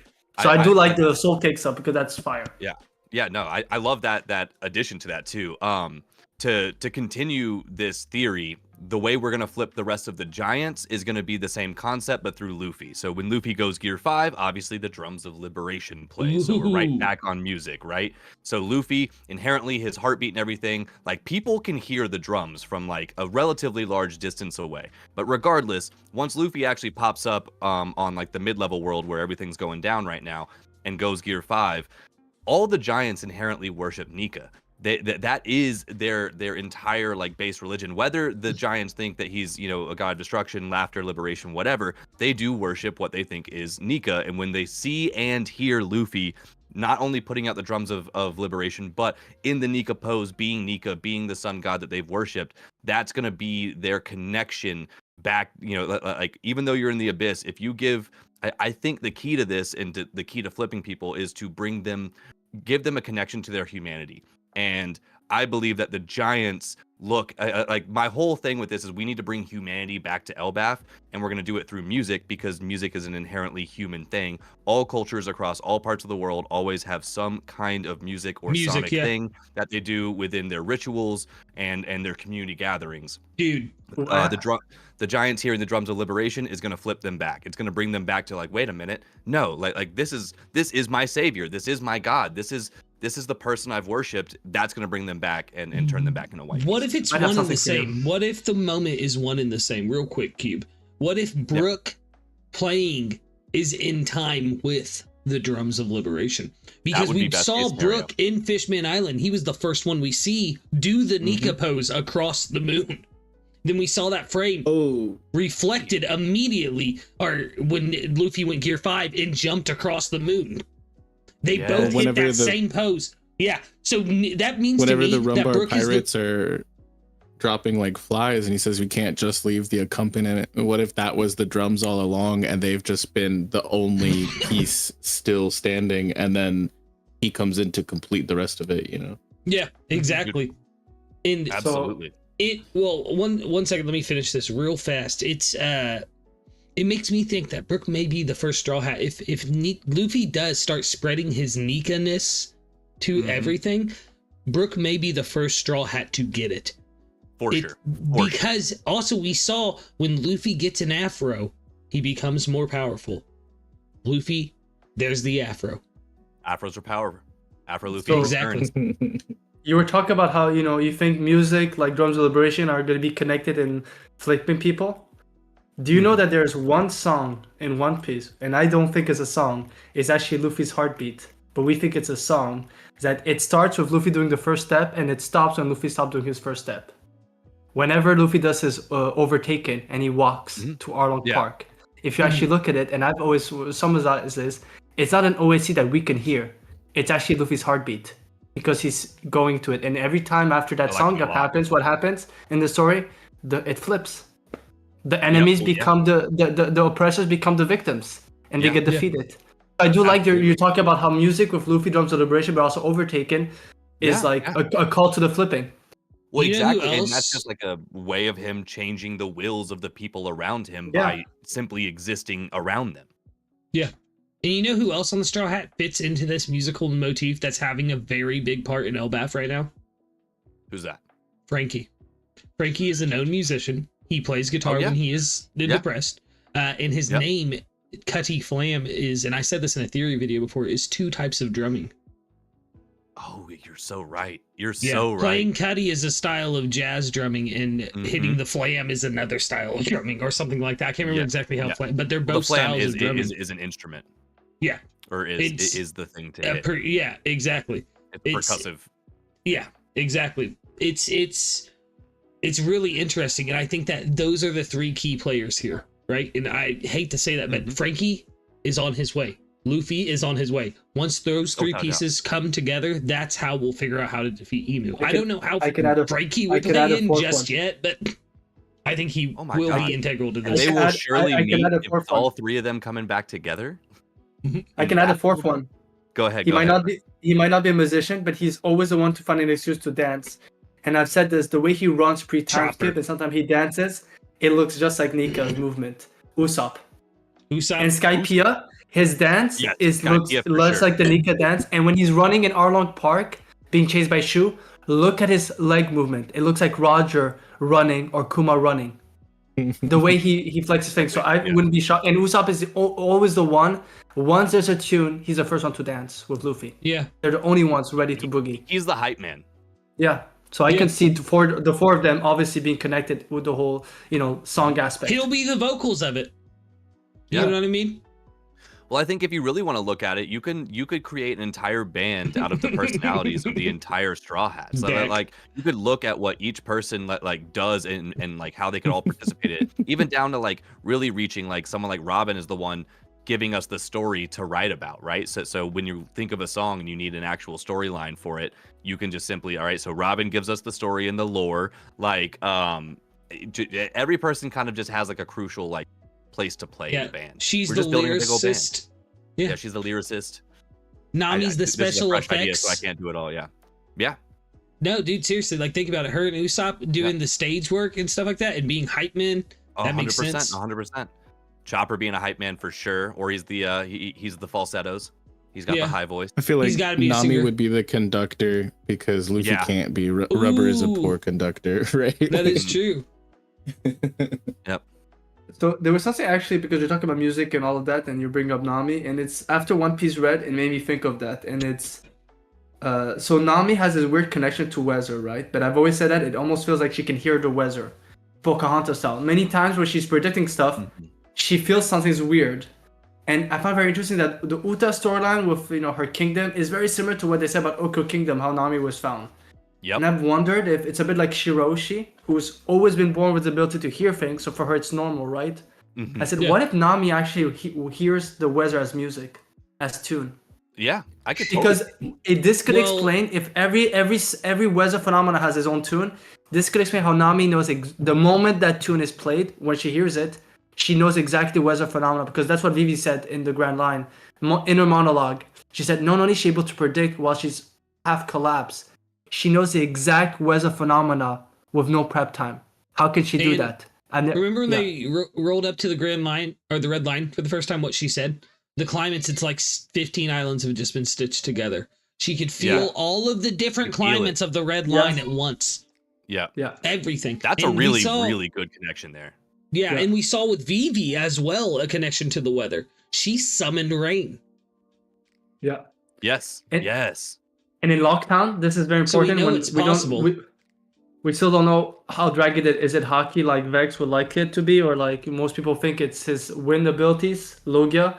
But I tell people, go look at Nami's reaction. It almost feels like she's hearing something, then she looks up. The way Oda drew it. It's like her ears reacted to it first. It's as if it's sound. Yeah, like she heard the sound. And then she looked up to the sky, and then she told Sanji, we've got to hurry. And says what? So for some reason, there's a storm I was not predicting. And he says, really? He says, let's go. And she started yelling at him.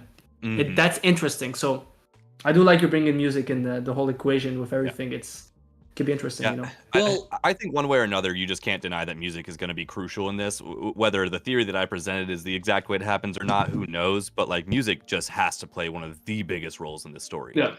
Well, I've been thinking a long time, real quick. Yeah, go ahead. It's 2 seconds. But another thing that Bookja pointed out, the importance of music is Clap was unalived in Kuma's backstory, right? He wasn't unalive talking about Nika. He was unalive for playing a sound. Yeah. The moment they heard the tune, they took him out. And I think that's very telling of what they truly fear. Not the stories, but the music. Yeah. I'm glad Sorry, Lucas, you can go. No, I'm glad I did, because that kind of goes into what I was going to say as well. I've long theorized since Egghead that, which is weird to say because it was just last arc, but it ended like almost a year ago. Long theorized. But since then, I've thought that maybe the voice of all things was a voice echoing through time, kind of telling, the current players of this game now that what to expect or what to feel. Like, this is a piece that's moving towards you, or this is, you know what I mean? But now I'm thinking, as we're talking about this, what if it is a song that is echoing through the time? And that's what the voice of all things. And the only way you can understand the lyrics. song is someone, all the people who have the voice of all things can actually hear the lyrics of the song. Yeah, exactly. And other people just hear it as a noise that they're seemingly drawn to, but they don't really understand why. Yeah. I mean, Are the lyrics being sake though? Yeah. Yes. Think about sirens, the lore of sirens in our real world of pirates.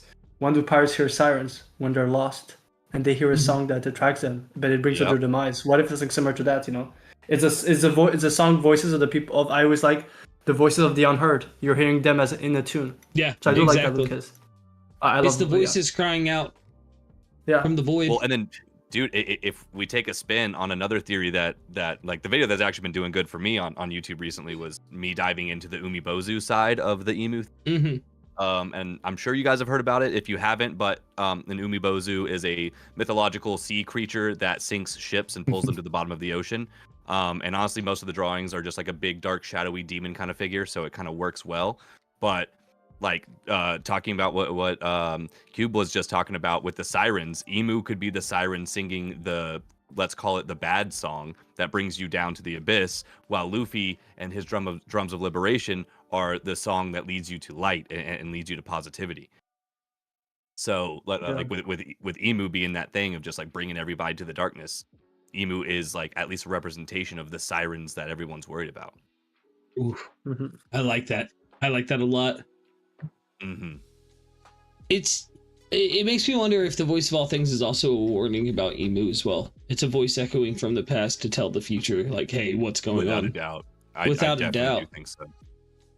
But, to strengthen the music thing that you had initially brought up I know we went on a huge tangent, but to bring up that what you initially brought up, we also saw like Gunko too, before that whole interaction with Brook, in the downtime between the start and what's going on now. Listening to his TDs,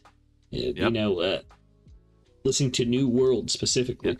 So it makes me wonder if that, I feel like that was Emu in Gunko's body at that moment, but Gunko was taking that moment to, like, I think Emu has been present in Gunko this entire time. Half of her has been split with Emu because you see it in her eyes. Well, her eyes, when we first see it, she has what is it? Heterochromia.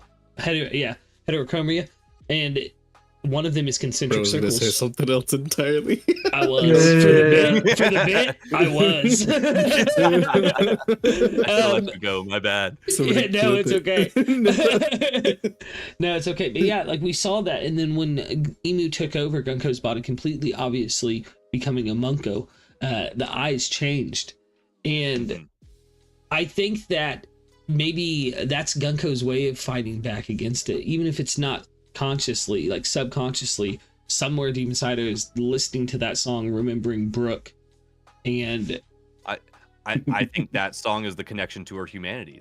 Whatever human Gunko that does still exist somewhere deep in her subconscious, that's the connection to it.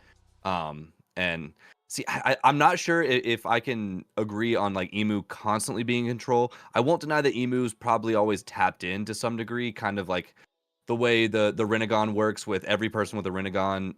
The original user can see what all of them are seeing. I would argue it's probably like that, but I don't think it was like, I don't think Emu was actually like physically in control. Oh no, neither do I. I think she was there though. You know what I mean? Like Emu was there for like everything, and I think that's a way. I think anyone with an abyss mark her is low key possessed by Emu. Like I think.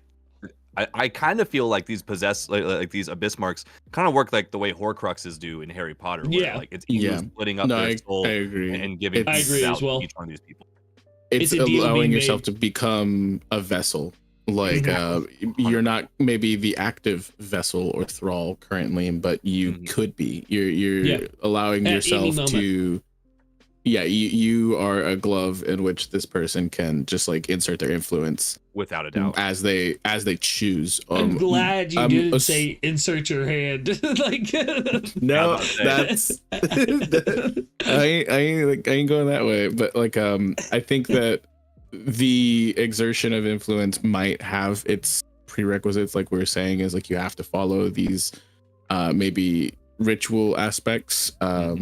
And I think music might even come into play there, because there's something to be said about like two like dissonant tones like canceling each other out potentially, or like adding to the wavelength. So I think that it like fight fire with fire kind of mentality is that if we are assuming that being sake and maybe the voice of all things, if they are synonymous, if you're on that train, then like if you're assuming that is like for the side of the white pieces, there's probably a discordant tone for the dark pieces. So with what we're saying right here, and like my line of thought for this is the way Imu controls somebody potentially, or like brainwashes them or gets them to have the mentality that they have, is by like once they put the abyss mark on you, there maybe is some demonic tone that is playing 100% of the time in your mind, and that is what keeps you subjugated. So hearing, like you said, a inverse tone that would cancel that out would break Imu's control and separate them from like the demonic possession that they're experiencing. I can totally see that. Not to change the subject. Oh, go ahead, Cube. Brother, I just got us back on track. I know. I read something from Analytic System. I got to shout him out. I think he just gave me a big thing for my voice of all things echoing through time idea. It says the treble shadow remembers the promised day and hears the voice of the fractured moon. The voice of the fractured moon is the voice of all things echoing through time. Okay, sorry, Cube. Go ahead. Huge. Had to shout him out. Shout him out. So you guys talk about the whole Gonko situation, and for me, what it makes you think of. And it's not been said about, the whole Big Mom Mother Caramel thing, where this is why the picture frame broke, is if Mother Caramel's soul does have a big influence, it's when, Big Mom realized that Mother Caramel is gone. What if Imu, like Gonko listening to the music, is like a lullaby to keep the will of Gonko sleeping? Yeah. To keep that suppressed inherently. Suppressed because they constantly listen to that, and then Imu can still, control a big portion of it. Just a food for thought. When you were saying I love that connection too, because the only issue with what we just came up with is we've already seen Gonko listening to Brooks' music. So if Gonko can listen to Brooks' music and then still go do atrocities, it's not splitting the connection. But now that Imu is like full blown like in there, I feel like that is when the music could start to make a real difference, because Imu hearing the music straight up could really mess them up. And for Hakuba and Dressrosa, and in Dressrosa, for Hakuba to be active, Cavendish has to fall asleep. So that's why I'm wondering if there's this whole lullaby thing with some people being possessed where they're not actually witnessing all of it, they're asleep, they're in a slumber, not realizing what's happening to their bodies. That leads into the Blackbeard is from the Abyss theory, and the reason why he doesn't sleep is because of that right there. Anything in the Abyss, hearing this music and all that could actually lull them to sleep, but not hearing those drums of liberation. What if... Go ahead. Oh, go ahead. No, you go ahead.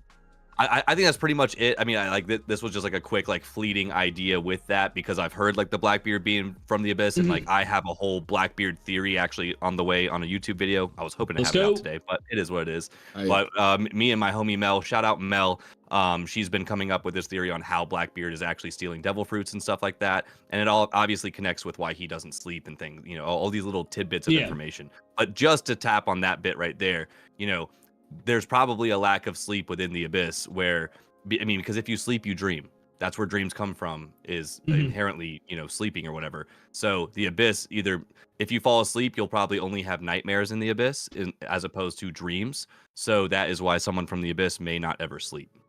Well, so what I was going to add to what you guys were saying there is that there is a chance too with Brooke and like this being a lullaby that these people are sleeping when Imu is taking control of them. We've seen that Brooke uses music to wake people up in this story. That is how he woke up the Rumbar Pirates every day, was by playing a song. Yep. So there's also... Oh, go ahead. Oh, go ahead. No, you go ahead. I was just going to say there could be a wake-up song of his that we haven't heard, or even him just doing what he did then, what we saw. Like... to speak more on the Blackbeard aspect, it's if the world was truly turned upside down, then maybe we would flip upside down certain definitions or simple concepts. We've seen that there are powers like the devil fruit and even technology that can affect metaphysical concepts like Kuma's devil fruit affecting pain and whatnot. And what if there was a way of, because it's very telling to me that Blackbeard is somebody who says in his introduction, dreams never die. Yet he is somebody who we then find out does not dream himself. And if we were to flip it kind of upside down, and this goes in tandem with a theory that Kube has been, kind of discussing for a really long time, and I also thought of in some iteration of my own volition, and then we got together and cooked like 3 years ago in VC. But what if the world of One Piece that we see and we know is in and of itself a dream, and only when you wake up you're actually like, or whenever you like go to sleep in this world, you're actually waking up in another potentially, like, flipping the whole equation or formula upside down. And that if this were a dream world, which could explain some of the more cartoonish and romanticized aspects, and there was a separate reality, if Blackbeard was the man who says dreams never die and he is constantly awake in this world, he would be in an eternal dream. I definitely like feel on that last bit, Blackbeard is the man who is living an eternal dream. If he were asleep, then his dream would end because his reality is his dream. He's out there just living life, dude. And hear that? I name drop the type of fable. It's a French fables. A lot of stories inspired from that. They're called reveries.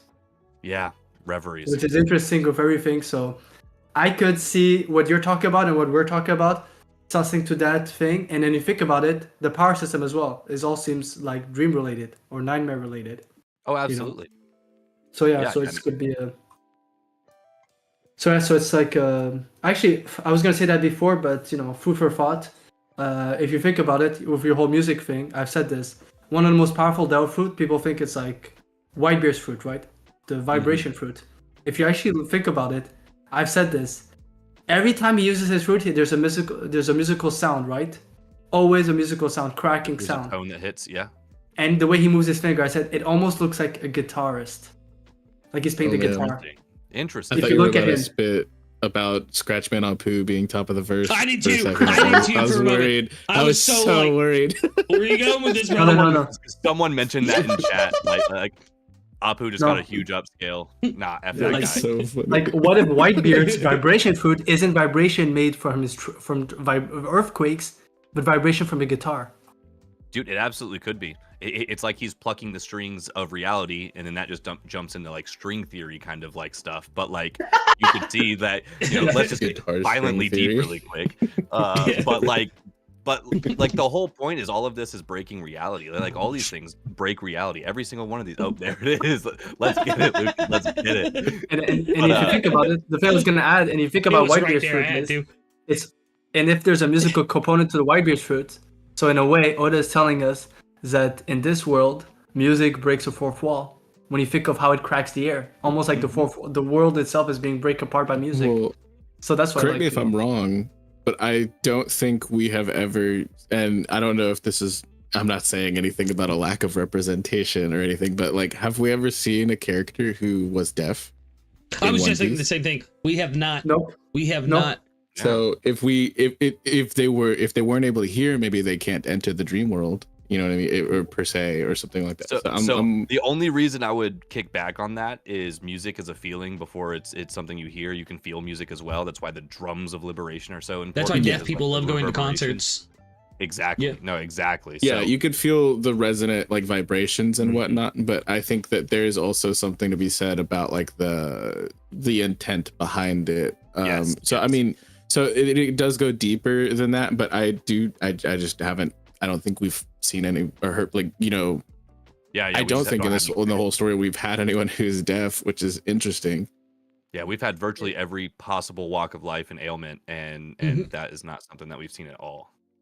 Obviously, we're going with the idea that IMU casted something, obviously 800 years ago, right? But what if one of the things we're seeing around Broggy, what if what Vex is saying, we never seen a deaf person, right? what if for Emu to work 800 years ago, you have to hear the sound? Like you have to hear it to be trapped. Well, I don't know what I said. Will. Will No, it was Will. Will, Will in the okay. chat. Yeah, I thought I said something else. It's so funny. Also, shout out Pirate King Buggy. Welcome to the stream, homie. Good to see you in chat. So anyways, I was gonna say, what if like for everything it needs to be heard? Like, what if all those people were trapped 800 years ago? Like this game they're playing, the first trap they did is they listened to a tune or they listened to someone talking. Yeah. And think of the Sharingan, but instead of being visual, it's audio. It's audible. Once you hear it, you're trapped. Because that's what happened to Broggy. He did not like the moment he heard what Emu said, it was over. He didn't. He couldn't even fight it. Good point. Yeah. That could be why. Sorry, I didn't mean to interject, but it could be why Fuji Tora's observation hockey is so keen, is because he's feeling the vibrations of everything, and that's what is giving him that foresight and that forevision. I mean, that's basically what was implied with it, and it makes me think if that's how future sight would work as well, as maybe you're feeling the vibrations of the entire world or the entire area you're in that moment to be able to predict where those vibrations will go from where they're at currently. I mean, think of the description of mantra. It's actually alluding to that. The voices, you know, whenever it's very interesting. The difference between future sight and mantra is with mantra, they keep referring to things as feeling. You get a feeling. Yeah. You know, so mantras are in that case. So to stick in the Skypea ballpark and also talk about music, and this is like a huge thing that I'm sure everybody here has been, you know, had in the back of their mind throughout having this whole conversation, is that it's the chime of the belfry, the golden belfry, that guides the souls of the afterlife of their ancestors to the spirit trees and whatnot. So that's, again, it's like a tone, and like it's the vibrations, you know, that frequency or that music that affects not just the physical world, but like these metaphysical concepts and potentially even the afterlife, which is crazy, right? Do you guys think though that means that bell was the beginning of Luffy starting his attack on the board?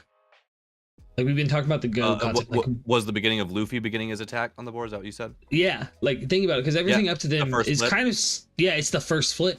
Because everything up to then is this kind of not small potatoes, but kind of small potatoes to what we got in Skypea. So I like that could be the first flip, and with its ties to not only the Void Century but future events of the series, like I could see that being very relevant. Because maybe when the game is won, a bell will ring, just like we saw at Marineford. For sure, a bell will ring. Maybe the One Piece is a giant bell. I don't know, guys. We've talked about so much on stream today. Or the drums of liberation will play. Yeah, you know. The drum. I always say that the Drum Kingdom may be actual drums that Luffy grows giant and plays the drums of liberation on for the whole world to see. So crazy. Are here. And you have the reverse in Dressrosa if you think about it. Well, if you know the whole Colosseum thing, where everything changed around, and obviously they tilted the Colosseum to go upside down, so we saw what, you know, the whole factory underneath. Yeah. Before the whole game started, what was the thing they did? Diamante asked to hit before they did the last battle. Sabo, all of them, to hit the ring, the bell. Oh, yep. The bell was the first thing to be rung before that battle, and then everything switched around where Sabo won the Mera, and then destroyed the platform where everything got in reversed. So in a way, there's also the reverse in Dressrosa, with a bell being wrong at first. What if every time a bell is rung, it's representing the next player's turn? Oh. What if that's the way it's going? Like the bell is kind of like an alarm for like the end of your turn, right? Like you get 3 minutes to make your play, and then ding, time for the next player to make a move. Like, could we go through this story and see that every time a bell is rung? I mean, because like obviously in the Dressrosa inspired me, that bell gets rung, and then everything gets really, really bad in Dressrosa. But like the bell was rung. There's a whole nother. Dude, there's different things, and it goes back to chess. What you're talking about, Marijoa. But 16 bells, 16 times it was wrong. 16 pieces in chess. Well, it kind of gives another layer of significance to a Davy Bag fight as well. Yeah. Oh, yes, dude. Because that's flipping pieces. It's literally flipping pieces, and then like in the Foxy like bit, like they're ringing the bell in between each round and whatnot as well. Like I don't know, like, but that is really interesting because I didn't even make that connection until now. But a Davy Back fight is literally flipping pieces. Yeah. You know? I kept saying Long Ring, Long crazy. Land would be prevalent for the end of the series, and guys, lock in. It is. Rewatch It Long is. Ring, No, Long no, Ring. you're so right. No, but the thing with the bell, because I said it just before Vex, and what Vex was saying, the backfight, it's blowing my mind. But I don't want to forget this. That blew my It's mind. interesting that in Marineford, where Luffy is launching this new era that Whitebeard told him he's happy to see, before his time skip happens, he rings the bell 60 times, the same amount as chess pieces, almost so like he's calling for the next game, the next 16 pieces. Because this era of Whitebeard is gone. He was a part of it, and he was a pawn at that time. He's a new king, and he's calling for the new pieces to join him. Almost. It's this discussion with music and everything and the bells is driving me crazy, dude. It's crazy. Dude. There's literally a piece for every puzzle. A one piece. No, the real one piece is the bells we ring along the way. Though is crazy. Vex is dirty for that. Oh yeah, I'm pretty funny, guys. I don't know if you knew that. No, did you see fire. This is such a great discussion. Music is one of my absolute most cherished and loved things on this planet, and that is the number one easiest way to move me emotionally as an individual. Like, I have thought time and time again, like, I guess I'm a monster because I didn't cry at this anime chapter or this anime episode or manga chapter or this movie that like everybody else was like really moved by, but then I'll like bawl my eyes out to like Avril Lavigne, stuff like that. Like, music gets emotional, man. It really is like a whole different path of communication that I think transcends. And like, it's the thing is that we have this whole motif in One Piece of this hidden language and this like the fact that Roger was also able to hear the poneglyphs is also just kind of screaming out to me while we're talking about all of this, Well, I think there's a resonance based on the what the poneglyphs are made out of, because they're obviously a material that's something incredibly rare in the world that we don't fully understand, and all things have their own resonant frequency regardless, and all things put out some level of vibration. And that could be a very important thing with these poneglyphs as well. Another reason you might need all four is linking the tones to create the right tone that actually opens up the portal to take us to the One Piece or whatever that. It's a 4 count. I love that. Yeah, that's actually crazy. That is wild. So I think we are going to wrap up stream here, guys, on high note. Yeah. We've cooked on some music. We've cooked on what IMU'S. I see what you did there. Yeah, right? Yeah, we cooked on a lot today. Like I said, I think we figured out what the One Piece was here today. If you didn't catch that, make sure you rewatch the stream. Yeah, that was insane. We actually might have predicted the One Piece. Insane indeed. But yes, make sure you guys like, comment, subscribe, join the Discord if you have not already. We love to hear from the community itself. That's what makes these streams possible, because you guys cook theories with us, and then we get to come on here and represent those voices, just like the voice of all things, echoing through time. Boom. Boom. Tie it all together, Lucas. But yes, we have been the Eternal Dawn. Make sure you go subscribe and join all of JAKOBY's communities. He is killing it on TikTok. He's killing it right now on YouTube. Killing it in the Discord game. So make sure you are watching his come up right now, because it is one to be watched. Future King of the Pirates right there. Yeah. Dude, bro, thank you for dropping by, honestly. Pun intended. Yeah. Brilliant. Brilliant. I love it. Everybody got yokes. That's crazy. Nah, dude, I love you guys. You guys have always like embraced me and have been kind of here for my entire One Piece journey, and the fact that I've been able to like just chop it up with you guys throughout my journey, and then now, obviously, like I said at the beginning of the stream, this has been my ultimate goal to catch up on One Piece, is just to sit and have these conversations with the homies and try to figure out what the heck this One Piece thing is and what's gonna happen. And you guys have shown me nothing but love. I love your community. I love the people in y'all's chats and everything. You guys are awesome, dude. Lucas, you've done an amazing job as the captain of the crew. And then, dude, Kube and Vex and all the other awesome people I've met through y'all's community. I'm just endlessly grateful for you guys. I'll yap with you guys anytime you'll have. Beautifully said. And with that, I think we're gonna end it. Kube, take us away, baby. We'll see you all in the next sunrise. Bye. Bye. Bye. Dude.